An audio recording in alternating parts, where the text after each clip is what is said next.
On peut trouver son terrain donc via un constructeur, via une agence immobilière, via un lotisseur, via un géomètre, ou tout simplement de particulier à particulier, par le biais de son voisin. On peut également, nous, conseiller les personnes qui souhaitent rechercher un terrain, de par une base de données déjà terrain, donc en lotissement ou en diffus, et lancer également une recherche plus approfondie avec nos technico-commerciaux.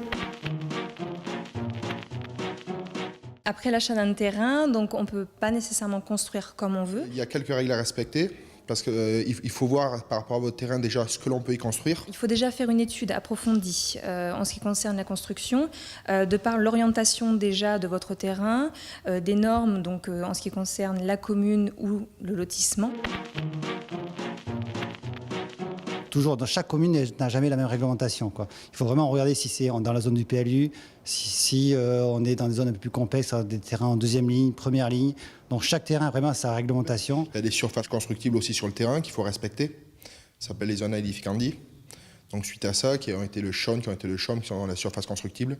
Voilà, donc suivant les surfaces, il faut respecter. Donc des fois, on peut mettre du plein pied, des fois de l'étage. Aussi aux normes des communes qui peuvent aussi demander des particularités architecturales d'un département à un autre, ou également au sein même d'un seul département, on peut avoir des différences.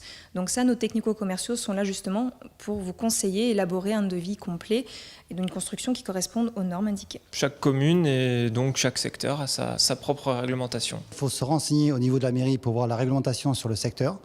Donc déjà voir tout ce qui est mitoyenneté, emprise au sol, projet de construction, tout esthétique aussi au niveau du projet. Et ensuite après, voir avec un constructeur pour évaluer un projet qui soit conforme à la commune. Et ensuite après, déposer un permis de construire pour voir si le projet est viable au niveau de l'administration.